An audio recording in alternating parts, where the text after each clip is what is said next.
Hello friends. Current unplugged by Rajiv के आज के एपिसोड में मैं एक ऐसे चेहरे से आपको रूबरू करा रहा हूं जो किसी भी तरीके के इंट्रोडक्शन के मोहताज नहीं है, क्योंकि आप इनको अक्सर यूट्यूब पे देखते हैं। जी, मैं बात कर रहा हूं आत्मजीत सिंह जी की, जो आज की डेट में अपना खुद का चैनल भी चला रहे हैं, एजे ऑफिशियल। और उसके अलावा ये कई सारे यूट्यूब चैनल्स में पहले आए हैं, आप इनको जानते हैं। नो योर एडिटर के इस एडिशन में आज के हमारे मेहमान हैं आत्मजीत जी। आपका स्वागत है। बहुत बहुत आ, धन्यवाद राजीव जी। जी, आपको बहुत सारे लोग बहुत दिनों से यूट्यूब पे देख रहे हैं। किसान नेता के रूप में आप माने जाते हैं। हर जगह आपकी पहचान जो है वो ये है कि आप किसानों के वॉइस बने थे किसान आंदोलन के वक्त में। मैं आपसे जानना चाहता हूं थोड़ा सा उसके पहले आपका बैकग्राउंड क्या रहा है, क्योंकि लोग आपको व्यूअर्स रोज देख रहे हैं, बट आत्मजीत सिंह क्या है, कौन है, इसके बारे में ज्यादा लोगों को पता नहीं है। तो कृपया करके थोड़ा सा आप अपना इंट्रोडक्शन दीजिए। जी जी, बहुत बहुत धन्यवाद राजीव जी। आज से पहले हम क्या थे इस पर कोई सवाल नहीं करता, तो आपने किया, इसका बहुत बहुत धन्यवाद। तो आदमी की मेमोरी जो है वो पीछे चली जाती है, ये सोचते हुए कि भाई हम क्या थे, क्या से क्या बन गए। इस पर भी हम लोगों का जो है वो साइकोलॉजिकल चीज़ें चलती हैं। तो मेरा जो शुरुआती दौर है वो उत्तर प्रदेश में मेरा जन्म हुआ। और लखनऊ के पास जगह है वहाँ पे, सीतापुर, वहाँ मेरा जन्म हुआ। और मैं वहाँ पे प्राइमरी स्कूल सारा मेरा वहाँ सेक्रेड हार्ट में बीता। सेक्रेड हार्ट कैथीड्रल स्कूल है। और एक इटालियन फुटबॉलर थे फादर जेरार्ड, उन्होंने वो स्कूल सेटअप किया था। और कॉन्वेंट स्कूल था, कोएड स्कूल था, और वहाँ पे हम लोगों की प्राइमरी एजुकेशन हुई। और उसके बाद क्योंकि मेरे फादर एक ट्रांसपोर्टर थे और मेरे ग्रैंडफादर ने बिजनेस सेटअप किया वहाँ पे, क्योंकि हमारे क्षेत्र में 5 चीनी मिलें आती हैं, तो चीनी मिलों का केन का हॉलेज जो होता है, गन्ने को सेंटरों से फैक्ट्री मिल गेट तक पहुंचाना, और उसके बाद मोलासेस और चीनी को उनके गंतव्य स्थानों पर पहुंचाना। तो मेरे ग्रैंडफादर इंडिपेंडेंस के बाद, आज़ादी के बाद, वेस्ट ईस्ट पाकिस्तान से आए थे। तो उत्तर प्रदेश में हम लोग पहले कानपुर में थे, फिर हम लोग सीतापुर गए। वहाँ पे मोहाली चीनी मिल का प्रबंधन जो है वो मेरे ग्रैंडफादर ट्रांसपोर्ट का देखते थे। उसके बाद मेरे फादर ने संभाला। मेरे फादर का सारा जीवन समाज सेवा में भी बीता। पहले वो पॉलिटिक्स में थे, कांग्रेस पार्टी से अटैच थे। उसके बाद वो एक सोशल, उन्होंने अपना सर्विस का एक बीड़ा उठाया, जो अगले अपने, जब तक वो रहे 2011 तक, तब तक वो उसी सोशल सर्विस में रहे। उस क्षेत्र के लोग उनको बहुत अच्छी तरह जानते हैं। उनका नाम सरदार अमरजीत सिंह था। तो उनका उस क्षेत्र में बहुत लोग, मतलब उस 200 किलोमीटर के क्षेत्र में कोई वहाँ पे एसडीएम डीएम रहा हो, वहाँ कोई जितनी भी एडमिनिस्ट्रेटिव जो लोग हैं, वो 40 साल से मेरे फादर को आज भी, मतलब उनमें से अगर कुछ लोग हैं तो वो आज भी मेरे फादर को जानते हैं। तो एक लेगेसी थी, उस लेगेसी को आगे बढ़ाने के लिए फिर मेरी एजुकेशन जो थी वो चंडीगढ़ और दिल्ली में हुई। दिल्ली में मैं सन 91 से हूँ, 1991। तो मैं कॉलेज करने आया था, मैंने इकोनॉमिक्स में ग्रेजुएशन की, और उसके बाद मैं बैंकिंग क्षेत्र में रहा। क्योंकि आपको पता है 91 के बाद, लिबरलाइजेशन के बाद, बहुत सारे बैंकिंग जो बैंक खुल गए थे, इंटरनेशनल बैंकिंग ऑपरेशन शुरू हो गए थे। उसमें कंज्यूमर रिटेल ऑपरेशंस एक नई चीज़ थी, क्योंकि उसमें account opening, debit card, credit cards, और उसके बाद loans, car loans, personal loan, home loans. तो एक रिटेल बैंकिंग क्षेत्र में एक बहुत बड़ा पोर्टफोलियो फॉरेन बैंक्स के पास था। तो हम लोगों को मौका मिला उस बैंकिंग क्षेत्र में काम करने का। और मेरी पहली जॉब इंटर्नशिप पे मेरठ में थी। मेरठ में एक फाइनेंस कंपनी थी, कंसोर्शियम फाइनेंस। तो ये कालरा साहब थे हमारे, दीपक चौधरी साहब उस टाइम दिल्ली स्टॉक एक्सचेंज के प्रेसिडेंट थे। उनकी कंपनी हुई कंपनी थी, परम कालरा और दीपक चौधरी। दीपक चौधरी की अर्ली डेथ हो गई थी, न्यू फ्रेंड्स कॉलोनी में रहते थे वो। तो कंसोर्शियम से मुझे रिटेल बैंकिंग का, रिटेल एसेट्स का, कमर्शियल व्हीकल फाइनेंसिंग का बहुत बड़ा एक अनुभव मिला।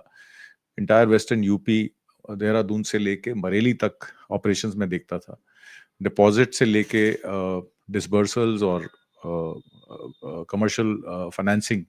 तो वो करके फिर मैं दिल्ली आ गया। दिल्ली में फिर मैं फॉरेन बैंकिंग में, फॉरेन बैंक्स, कई फॉरेन बैंक्स के साथ मैंने काम किया। इवेंचुअली मैंने 99 में और 2000 में अपना डीएसए भी सेटअप किया, और उसमें मेरे पास काफ़ी लोग काम करते थे, और जिसमें हम लोग ये सब रिटेल एसेट्स का काम करते थे, अकाउंट ओपनिंग से लेके लोन अंडरराइटिंग ऑपरेशंस। तो ये काम मैं 2004-5 तक किया, और उसके बाद 2008 तक इनफैक्ट किया, और उसके बाद फिर मैंने डाइवर्स किया, मैं हॉस्पिटैलिटी में गया। हॉस्पिटैलिटी में मैंने एक बढ़िया आपको एरिया पता हो, डीएलएफ फेज 3 का एरिया है गुड़गांव में, जहाँ पर कॉर्पोरेट्स बहुत हैं, क्योंकि आपको पता है जब आईटी आईटीएस सर्विसेज खुली तो दिल्ली में गुड़गांव में पहला जीई का कॉल सेंटर लगा था, उसके बाद आईबीएम आई, उसके बाद बहुत बड़ी बड़ी कंपनियां आई। तो कॉर्पोरेट डाइनिंग एक्सपीरियंस जो था वो मेरा एक पर्सनल इंटरेस्ट था। तो 2010 में, 9 के एंड में, 2010 के शुरुआत में हमने कॉर्पोरेट डाइनिंग एक्सपीरियंस का एक 5000 स्क्वायर फीट का वहाँ पे एक रेस्टोरेंट कम डाइनिंग एक्सपीरियंस खुला, और बहुत अच्छा चला वो, 3-4 साल हमने उसको चलाया। और उसके बाद फिर मैं 2014 के बाद मैं अपना कंसल्टेंसी काम तो कर ही रहा था। मेरे पास हैवी जिसको कहते हैं हाई नेटवर्थ इंडिविजुअल्स का एक अच्छा डेटाबेस था, जिनके साथ मैं काम करता था। प्रॉपर्टी रियल एस्टेट मैनेजमेंट भी की मैंने 2010 से लेके 9 से लेके 2018-19 तक। तो अच्छा वास्ट एक्सपीरियंस रहा, रिटेल एसेट से लेके रियल एस्टेट मैनेजमेंट, एचएनआईज को हैंडल करना, अपनी खुद की कंपनी चलानी। हॉस्पिटैलिटी में मेरा, मैंने आपको बताया जैसे कि 3-4 साल का एक्सपीरियंस रहा। फूड कोर्ट्स मैंने सेटअप किए। तो एक डाइवर्स बैकग्राउंड से हूँ। और 2018 में वेस्टर्न यूपी, क्योंकि मेरा कार्य क्षेत्र रहा है सन 1994 के बाद से, तो वेस्टर्न यूपी में बहुत सारे किसान मेरे पास आए, क्योंकि मेरी रिश्तेदार भी रहते हैं वहाँ शामली मुजफ्फरनगर में। तो मेरे पास बहुत सारे किसान आए कि भाई देखिए, किसानी के मामले में सरकार जो है हम लोगों के लिए पॉलिसीज ठीक से नहीं बनाती है। सीड का वितरण नहीं हो पाता है, खाद के वितरण में दिक्कत है। फूड सिक्योरिटी के बारे में भारत बजट तो बनाता है, बात तो जरूर करता है, पर जो फूड सिक्योरिटी देने वाले लोग हैं, जो किसान हैं, उन पर फोकस नहीं है।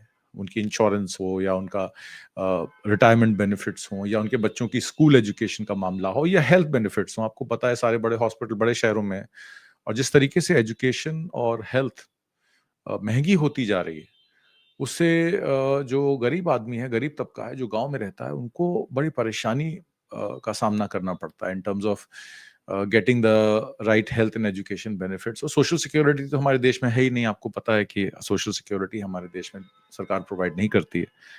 तो इस पर मुझे लगा कि मुझे अब क्योंकि मेरे फादर एक सोशल वर्कर रहे, तो मुझे लगा कि शायद मुझे इस क्षेत्र में काम करना चाहिए। तो 2018 में मैं किसानों से जुड़ा। मैं एक किसान यूनियन थी, उनके साथ जुड़ा। मुझे उनका नेशनल, पहले मैं उनका वर्कर था, फिर मुझे उन्होंने नेशनल कोऑर्डिनेटर बनाया अपना।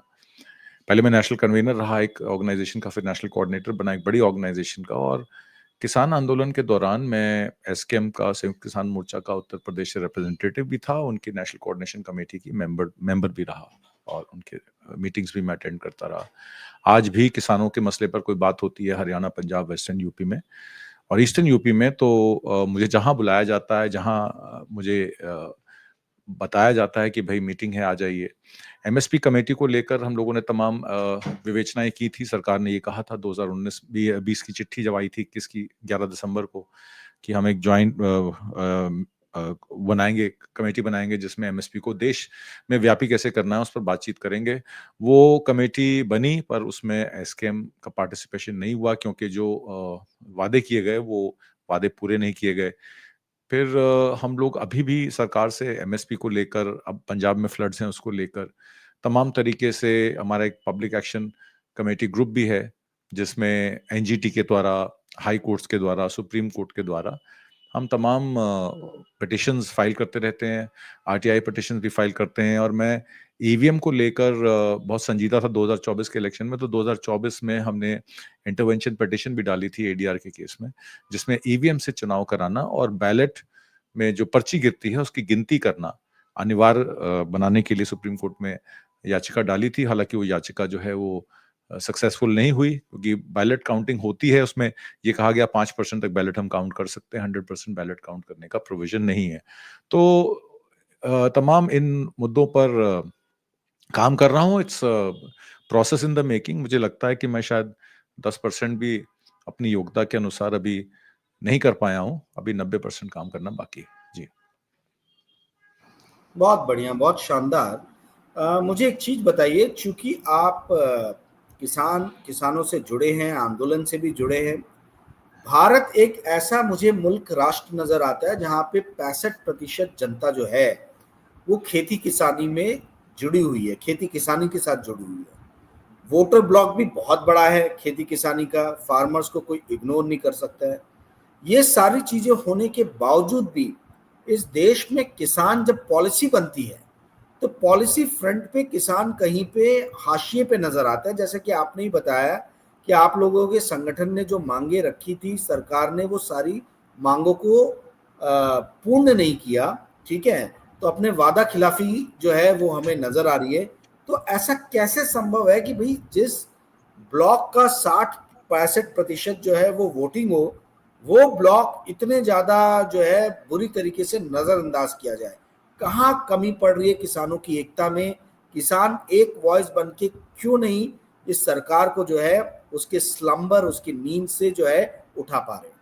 कहाँ कमी पड़ रही है? देखिए, कमी नियति में है, कमी सोच में है। सरकार का अगर आप ग्राफ देखें, भारत एक डेमोक्रेसी है, इस पे तो कोई दो राय नहीं है। हमारे संविधान में बराबरी के अख्तियार गए गए हैं, in front of courts, in front of justice, everybody is equal. ये हमने अपनी कॉन्स्टिट्यूशन में पढ़ा है, आपने भी स्कूल में पढ़ा होगा, हमने भी पढ़ा है। उसके अलावा धर्म जात के नाम पर किसी को बांटना, ये हमारे संविधान का पार्ट नहीं है। ये हम एक रिपब्लिक कंट्री भी हैं क्योंकि हम बहुत सारी स्टेट्स को साथ लेके चलते हैं। तो किसान हो, लेबर हो, गरीब आदमी हो, या कोई भी उपभोक्ता हो या इंडस्ट्रियलिस्ट हो, सब सरकार के सामने और लॉ के सामने सब बराबर है, सबके समान अधिकार हैं। एक वोट का जो है, 1 पर्सन 1 वोट, वो इस डेमोक्रेसी को डिफाइन करता है, जो अभी तक 74 साल से चलती आ रही। किसानों के लिए चौधरी चरण सिंह वेस्टर्न यूपी से निकले और प्रधानमंत्री भी बने। उस समय किसानों को यह लगा कि अब हमारा समय आ गया है। आपको मैं बता दूं, लेबर फोर्स, अगर आप पार्टिस देखें कि हमारी जो इंडस्ट्री वाइज डिवीजन क्या है, 45 to 50% हमारी जो लेबर है वो एग्रीकल्चर से या डेयरी से संबंधित काम करती है। श्रिम्प एक्सपोर्ट में हम लोग कार्यरत हैं, हमारा एक्सपोर्ट का भी अच्छा बिजनेस है। और पंजाब ने 1960 के दशक में जब भाखड़ा नंगल डैम की स्थापना हुई, प्रोजेक्ट बनाया गया, तो उसमें ये कहा गया कि भारत अब अग्रिम भूमिका लेगा एक्सपोर्ट्स करने के लिए। आपको पता है, रशिया यूक्रेन वॉर में गेहूं का रेट 4,000 रुपए क्रॉस कर गया था। हमारे यहाँ एमएसपी उसकी 2,200 रुपए भी नहीं मिलती, 1,800 रुपए में गेहूं बिकता है।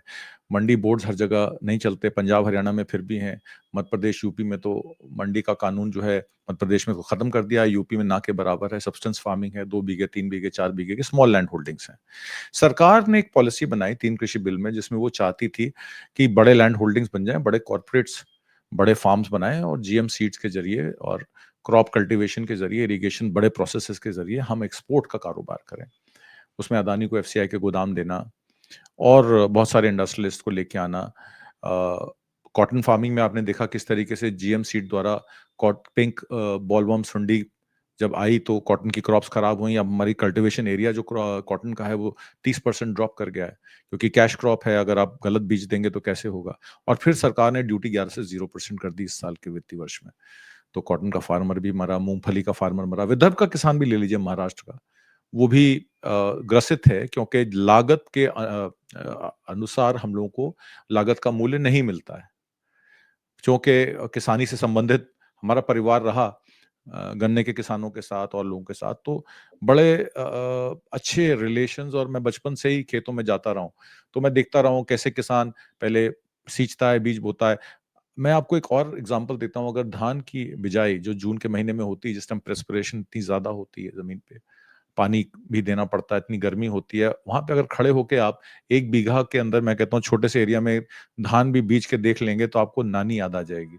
बहुत मेहनत वाला काम है ये, क्योंकि किसान पहले लागत लगाता है, फिर उसमें बीज की सिंचाई करता है, पौध की सिंचाई करता है, और फसल के समय आते आते कुछ ना कुछ बाढ़ आ जाती है, सूखा आ जाता है। नेचर्स फ्यूरी किसान को भी नहीं बख्शती। किसान के पास क्या बैकअप है? फसल बीमा योजना आपने देखा सरकार ने लॉन्च की, आपने देखा किसान सम्मान निधि की बात होती है, 2,000 रुपए किसान सम्मान निधि दी जाती है। ये तो उन लोगों के लिए जिनके पट्टे हैं या जिनकी ज़मीनें हैं, जो बटाईदार किसान हैं, जो लेबर है, उसके लिए क्या है? आज भी जो पंजाब में फ्लड्स आए हैं जिसमें 1200 करोड़ रुपए का अनुदान सरकार में प्रधानमंत्री मोदी ने कहा है, जबकि लागत ज़्यादा है, 20,000 रुपए एकड़ का तो नुकसान खाली किसान का जो है वो सफाई-वफाई का हो जाएगा। उसके अलावा 1 एकड़ में अगर धान की फसल की बात करें 60 से 70,000 रुपए एकड़ का नुकसान है, तो उसकी भरपाई तो कोई नहीं कर सकता, उसके मकान ढह गए हैं, उसके मवेशी मर गए। अभी सिल्ट क्लियर होगी तो कितनी लाशें और कितने मवेशी निकलेंगे उसमें से, इसका अनुमान भी आप नहीं लगा सकते। अगर 4 लाख लोग विस्थापित हुए हैं, तो 50, 52, 60 मौतें तो नहीं होंगी ना, मौतें तो ज़्यादा होंगी। तो बस यही किसान की व्यथा है, जो देश का 50% वर्कफोर्स को एम्प्लॉय करता है। डिस्गाइज एम्प्लॉयमेंट भी होती है क्योंकि कारोबार नहीं है।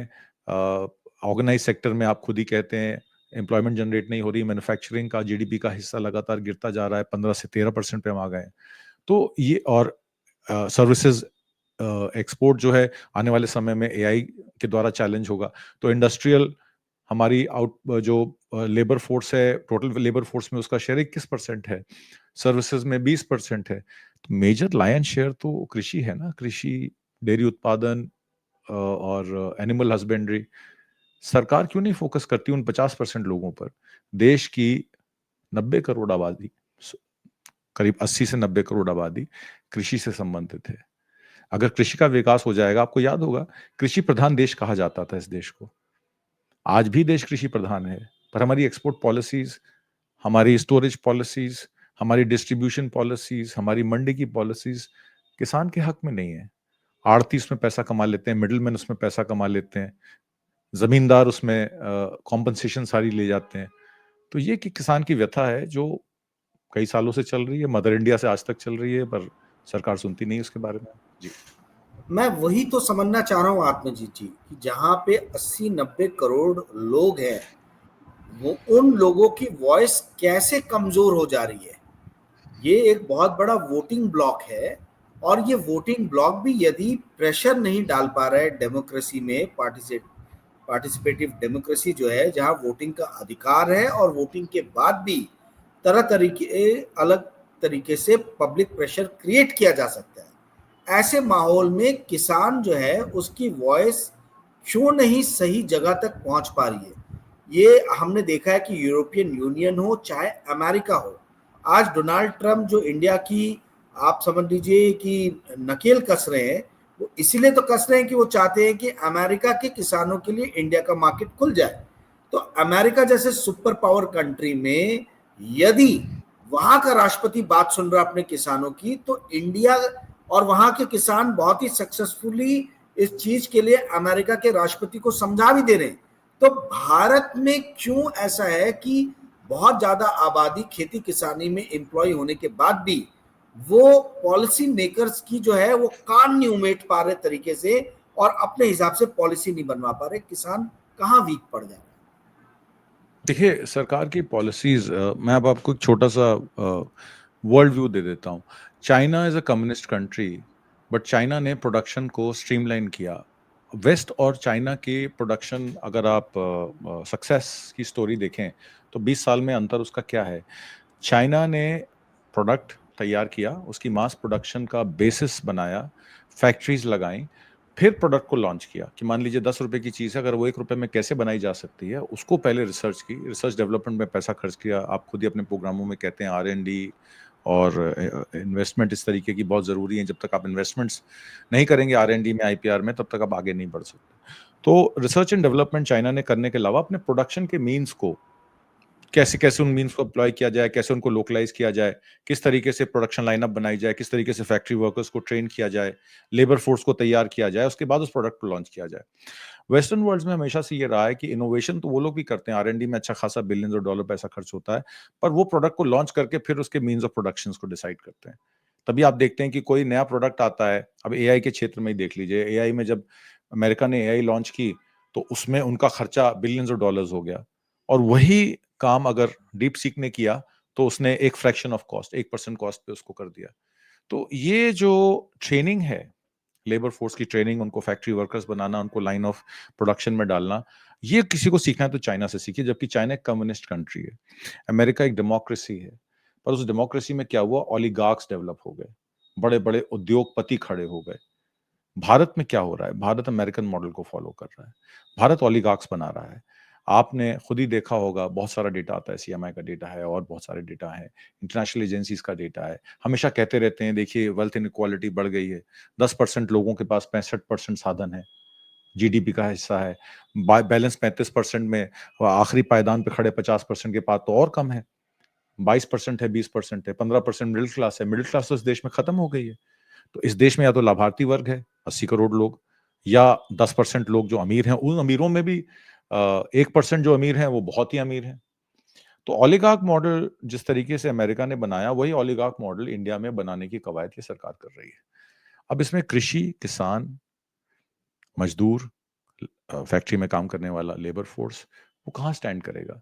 हमारा जितना इंपोर्ट और एक्सपोर्ट है, उसमें सबसे ज्यादा इंपोर्ट तो हमारा चाइना से हो रहा है, करीब $118 बिलियन का हम इंपोर्ट करते हैं। हमारा एक्सपोर्ट चाइना को कितना है, 14 बिलियन का। हमारे पास कुछ ऑफर करने के लिए नहीं है, सिवाय स्टील के, आयरन के, रोल मिल्स के। हमारे पास क्या है चाइना को देने के लिए? छोटी से छोटी चीज भी, आपकी फोन की बैटरी, आपकी घड़ी की बैटरी, ये भी चाइना से ही आती है, ताइवान से आती है। सेमीकंडक्टर्स में हम लोग कोशिश कर रहे हैं, आज से 10 साल बाद शायद हो सकता है कुछ कहीं पहुंचे। तो ये जो चीजें हैं, जो हमारी स्ट्रेंथ है, हम अपनी स्ट्रेंथ पे काम नहीं कर रहे हैं, और हम वेल्थ को जो है कंसंट्रेट कर रहे हैं चंद हाथों में, जो आगे के डिस्कोर्स को लीड करेंगे। ये शायद भारत के लिए, और आपने देखा नेपाल में क्या हो रहा है, श्रीलंका में क्या हुआ, बांग्लादेश में क्या हुआ, ये एक जन आक्रोश की तरफ बढ़ते हुए हम नजर आ रहे हैं। Because we are a developing country, but we are also poor. हमारी पर कैपिटा इनकम देख लीजिए, चाइना की पर कैपिटा इनकम देख लीजिए, 13,000 $13,500 पर एनम, पर पर्सन। भारत की पर कैपिटा इनकम देख लीजिए, $2,887 पर पर्सन। और वही जो चाइना हमारे साथ खड़ा हुआ, आज इंडोनेशिया, वियतनाम, कोरिया, जापान हमसे बहुत आगे हैं, थाईलैंड तो हमसे आगे, वियतनाम हमसे आगे। जी आत्मजीत जी, आपको क्या लगता है, आपने बोला कि पॉलिसी ओलिगार्क मॉडल की तरफ बढ़ने वाली बनाई जा रही है, ठीक है, अमेरिका के पदचिन्हों पे हम लोग चल रहे हैं, तो क्या ये सिर्फ इस भाजपा और मोदी सरकार की कमजोरी है कि कांग्रेस जो है वो भी इसी बात में विश्वास रखती है? देखिए, भाजपा हो, कांग्रेस हो, कोई भी पॉलिटिकल पार्टी हो, नरेशन कहाँ से सेट होता है ये आप भी समझते हैं, हम भी समझते हैं। अब पत्रकारिता के कुछ नियम कानून होते हैं। आप पत्रकार हैं, मैं तो पत्रकारिता में नहीं रहा, मैं एक एनालिस्ट रहा। पर अब लोग मुझे भी कहते हैं कि देखिए, आप जो काम करते हैं अगर उसको शिद्दत से करें तो आपको किसी डिग्री की आवश्यकता नहीं है।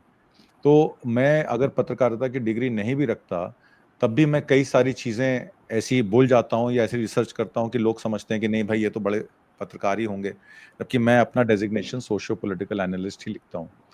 तो आप बात को समझिए, मैं कई पब्लिकेशंस के साथ भी अटैच रहा हूँ, मैंने आर्टिकल्स भी लिखे हैं, ऐसी बात नहीं है। पर I am not a trained journalist as you are. So the point is very simple, is that आपकी नियति क्या है, आप इस देश में क्या बदलाव लाना चाहते हैं, आप क्या करना चाहते हैं। आपकी नियति ही तय करती है, आपकी नियत ही तय करती है कि आपका एक्चुअल गोल क्या है। इस सरकार का गोल तो बहुत क्लियर है, चंद ओलिगार्क्स के देश को, देश में उसके हाथ सौंप देना। जहां तक रही कांग्रेस की बात, कांग्रेस हमेशा से सेक्युलर सोशलिस्ट बातें करती रही, एक लिबरल डेमोक्रेसी रही। अब लिबरल डेमोक्रेसी में कांग्रेस पे भी इल्जाम लगते रहे कि वो एक लिबरल एलीट डेमोक्रेसी है। लिबरल एलीट डेमोक्रेसी मतलब चंद राजा, चंद पैसे वाले लोग, चंद उद्योगपति ही उसका डिस्कोर्स तय करते हैं। मेरा ऐसा मानना है कि ये डिस्कोर्स शायद वो भी नहीं तय करते। ये डिस्कोर्स वो वहां से तय किया जाता है जहां आपका इंपोर्ट और एक्सपोर्ट, मान लीजिए अगर $150 बिलियन या $100 बिलियन का डिफरेंस है, अगर मान लीजिए हम 986 या $980 बिलियन का इंपोर्ट करते हैं और $840 बिलियन का एक्सपोर्ट करते हैं, तो एक ट्रेड डेफिसिट है ना हमारा, 100, 125, 150 बिलियन का। चाइना से हमारा 100 बिलियन का ट्रेड डेफिसिट है। तो ये पैसा कहाँ से आता है? ये पैसा उन ऑर्गेनाइजेशन से आता है जिनको वर्ल्ड के फर्स्ट हैंड कंट्रीज चलाते हैं, डेवलप्ड कंट्रीज चलाते हैं, अमेरिका, यूरोप और बड़े बड़े कंट्रीज। तो जब हम पैसा आईएमएफ से ले रहे थे, एडीबी से ले रहे थे, या आप वर्ल्ड बैंक से ले रहे थे, या आप किसी और इंस्टीट्यूशन से लेना शुरू करेंगे? कुछ इंस्टीट्यूशंस तो डिफंक्ट भी हो गए। तो क्या पॉलिसीज वही चल रही हैं जो हम चाहते हैं, या पॉलिसीज वो चल रही हैं जो हमें पैसा दे रहा है? तो ये भी एक सवाल खड़ा हो जाता है कि कहाँ तक भारत में पॉलिटिकल पार्टीज का मैंडेट चलता है, या उनके जो मैनिफेस्टोस बनाए जाते हैं वो चलते हैं, या इंस्ट्रक्शंस कहीं और से आती है। यहीं तक कहूंगा मैं। आपने बहुत ही गंभीर बात कही है, बहुत ही गंभीर बात उठाई है कि यहाँ का मतदाता चाहे किसी भी पार्टी को चूज करे, चुने, पर ये उनको स्वायत्तता किस हद तक है पॉलिसी निर्माण में, ये डिसाइड होता है बाहर से, जहां से भारत को बेसिकली ट्रेड डेफिसिट फुलफिल करने के लिए फंडिंग आती है, डॉलर की पूर्ति होती है। एम आई राइट? यही यस, आपने कहा?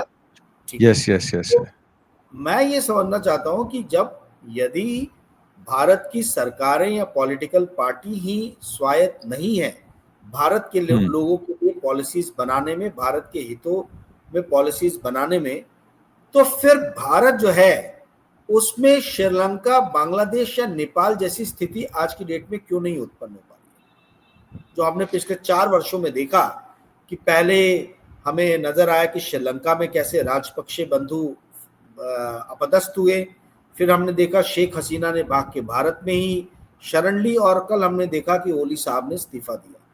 तो यदि हर जगह के पॉलिटिशियंस इतने ही लाचार हैं और सारी चीजें बाहर से ही थोपी जा रही है, तो ये स्थिति भारत में क्यों नहीं डेवलप हो रही है? देखिए, इस स्थिति को भारत में डेवलप होने में इसलिए प्रॉब्लम है कि वो छोटे कंट्रीज हैं। बांग्लादेश, श्रीलंका, नेपाल, भूटान, जिनका भी आपने नाम लिया।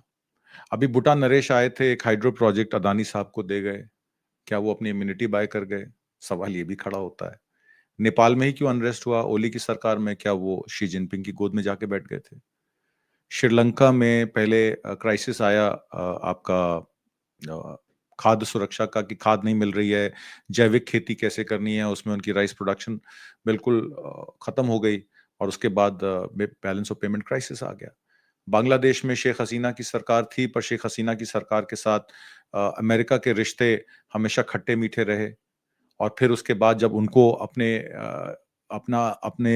सुरक्षा चाहिए थी, नेवल हेडक्वार्टर्स उनको वहां बनाना था, कुछ प्रॉब्लम्स उनको आई, तो उनको लगा, देखिए एक लार्जर स्कीम ऑफ थिंग्स होता है, एक स्मॉलर स्कीम ऑफ थिंग्स होता है। जो आपने बातें की श्रीलंका, नेपाल, भूटान, बांग्लादेश, ये स्मॉलर स्कीम ऑफ थिंग्स हैं। अगर इसको थोड़ा हम और विस्तार करें, अपनी सोच को और बड़ा करें, तो देखें भाई, चाइना का उदय as a big production house आज की डेट में, आप भी जानते हैं कि चाइना वर्ल्ड प्रोडक्शन का कितना हिस्सेदार, 35% हिस्सेदारी उसकी है। अमेरिका की हिस्सेदारी कितनी है टोटल विश्व व्यापार में? 13% हिस्सेदारी है। भारत का एक्सपोर्ट अमेरिका को कितना है? 18%। और उसके बावजूद वो टैरिफ से हमको डरा रहा है। हम उसकी मतलब नतमस्तक भी हो रहे हैं, दंडवत भी हो रहे हैं कि भैया हमें बचा लो, हमें टैरिफ मत लगाओ। तो ऐसा क्या प्रेशर है कि 13% कारोबार जिनके साथ हम करते हैं और 87% कारोबार हम और कंट्रीज के साथ करते हैं, वो सारा नरेशन एक ही तरफ से चल रहा है। कतर में आपने कल देखा क्या हुआ? क्या कतर के एयर डिफेंस सिस्टम को बंद कर दिया गया? एक तरफ तो कहा जाता है कि नेतन्याहू ने हमास को पहले फंड किया और उसके बाद हमास को ही खत्म कर दिया, हिजबुल्लाह को खत्म कर दिया। गजा में जो हो रहा है, जो वहां पे रिवियरा बनाने की बात चल रही है, तो अगर आप लार्जेस्ट स्कीम ऑफ थिंग्स को लें, एक प्रोग्राम में समेटना बहुत मुश्किल, आप भी समझते हैं इस बात को, तो लार्जेस्ट स्कीम ऑफ थिंग्स लें, ये छोटे छोटे जो चीजें होती हैं, ये उन्हीं लार्जर स्कीम ऑफ थिंग्स में लिखा जाता है। कहा जाता है कि ये सब चीजें पहले से ही पूर्व में निर्धारित हैं, और उसका सिर्फ हम निर्वाहन देख रहे हैं, किस तरीके से उसको निर्वाह किया जा रहा है। और शायद जब तक हम हैं देखेंगे, आगे अगली जनरेशन देखेगी, अगली जनरेशन का भी कि क्या देखना है क्या बाकी, वो भी शायद पहले से ही तय है। तो इस पर भी एक बात बड़ी आ जाती है, और उस पर हम लोग तमाम विवेचनाएं अगर कर भी लेंगे, हमारे पास कुछ देखिए, आपकी पत्रकारिता में क्या है कि कॉन्क्रीट एविडेंस, सबूत, साक्ष्य चाहिए होते हैं। आज की पत्रकारिता क्या है? सोर्स पे चलती है, विश्वसनीय सूत्रों ने के हवाले से खबरें चलती हैं, चाहे वो मेन स्ट्रीम मीडिया हो, चाहे गोदी मीडिया हो।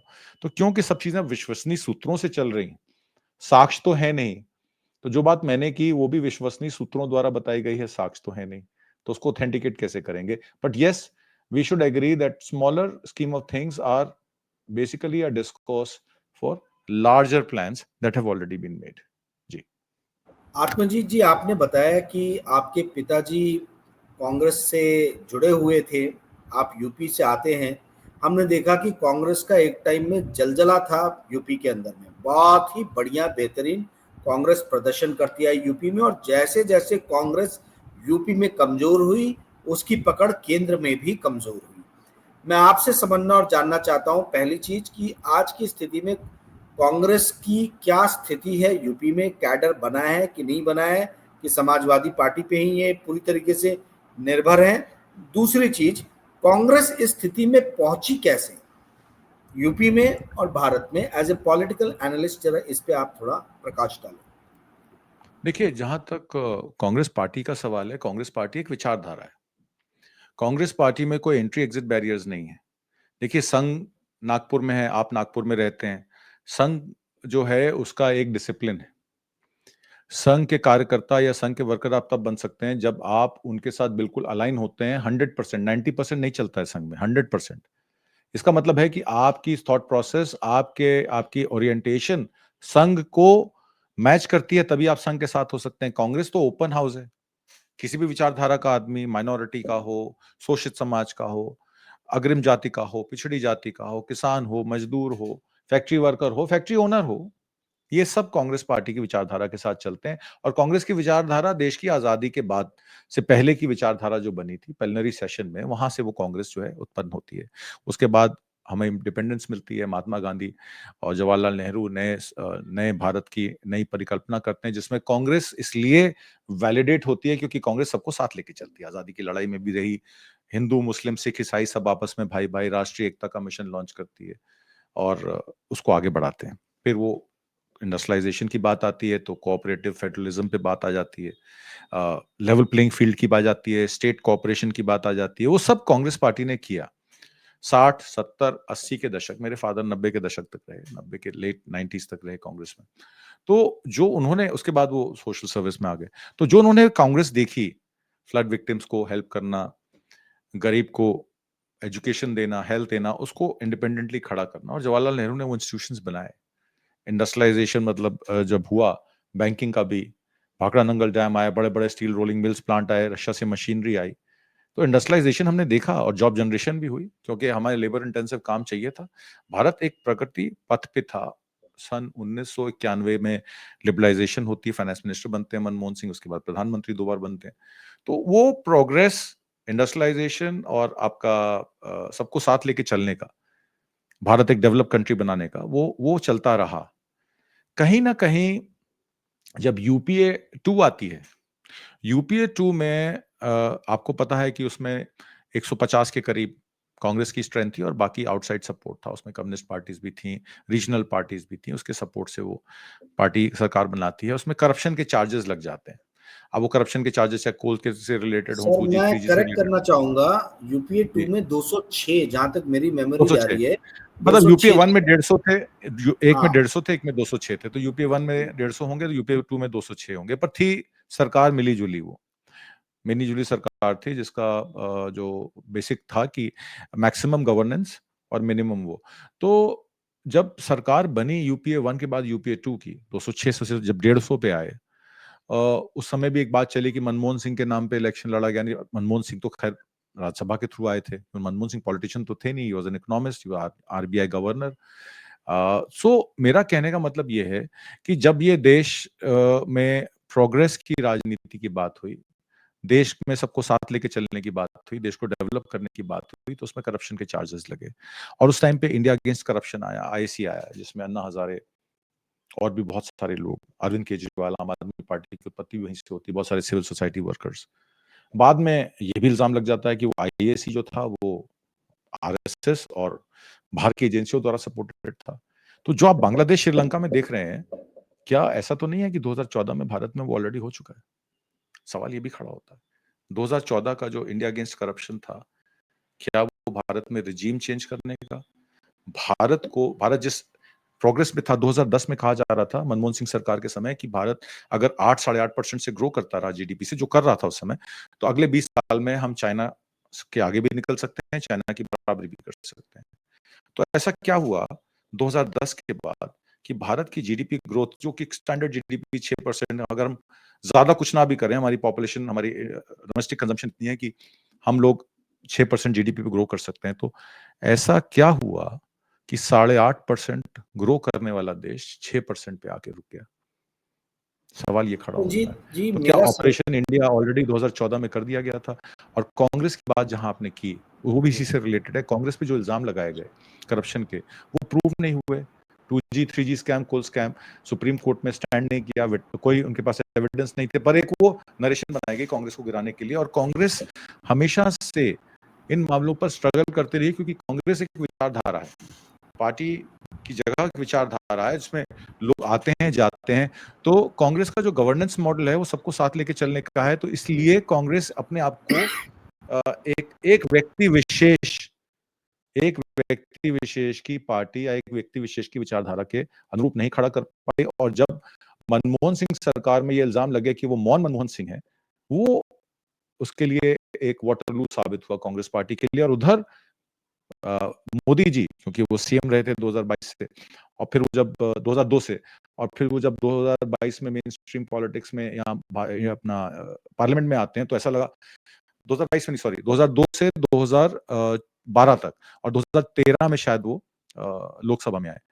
तो 2013 और 2001 में 14 के वो बाद से मुख्यमंत्री बने थे, 2014 तक मुख्यमंत्री रहे। 2001-2 में, हाँ 2014 पर तक, जी मैं जी। सर, तो 2000, मेरा जो सवाल है वो ये है कि कांग्रेस यूपीए 2 में कमजोर होने के बहुत पहले से कमजोर हो चुकी थी।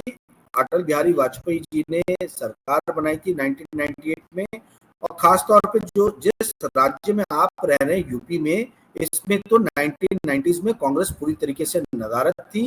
वीर बहादुर सिंह, जहां तक मुझे याद आ रहा है, लास्ट कांग्रेस के चीफ मिनिस्टर थे, एक दिन के लिए शायद जगदम्बिका पाल बने थे, जो आज बीजेपी में चले गए हैं। मेरा सवाल ये था कि कांग्रेस का डाउनफॉल यूपी में कैसे हुआ, क्योंकि हमने देखा कि यूपी में जब जब कांग्रेस गिरी है तो उसकी पकड़ जो है पूरे राष्ट्र की पॉलिटिक्स पे, नेशनल पॉलिटिक्स पे भी ढीली हुई है।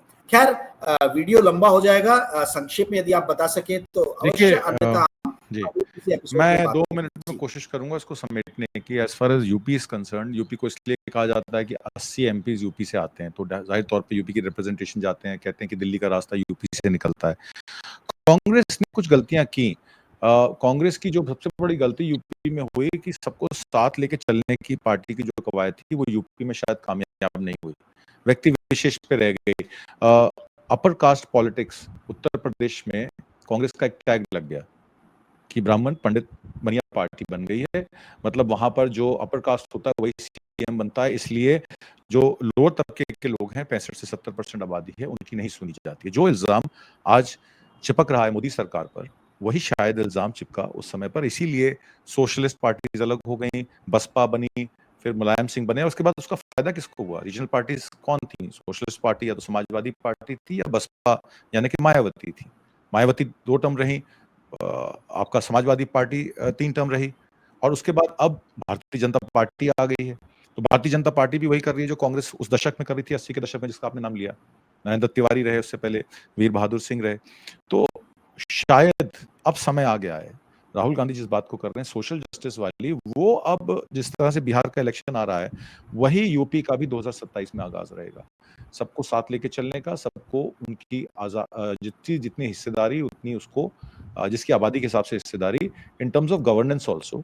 अब शायद कुछ बदलाव कांग्रेस पार्टी ये कर रही है, और जितनी भी छोटी रीजनल पार्टीज हैं जो अपना अस्तित्व खो चुकी हैं, वो सारी अगर मर्ज हो जाती हैं इंडिया गठबंधन में, तो एक बड़ी formidable force Bharatiya Janata party के खिलाफ खड़ी कर सकती है उत्तर प्रदेश में। बहुत बहुत धन्यवाद आत्मजीत जी का, आत्मजीत जी आपका। आपने करंट के दर्शकों के लिए अपना बहुमूल्य समय निकाला। आई होप कि आगे भी आप ऐसे ही समय निकालते रहेंगे। हम टाइम टू टाइम आपको परेशान करते रहेंगे, कष्ट देते रहेंगे। आपके ज्ञान का जो है वो सभी दर्शकों को फायदा मिले, लाभ मिले, इसकी कोशिश जो है इस मंच द्वारा की जाती रहेगी। Thank you. धन्यवाद, thanks a lot, good day head, bye friends.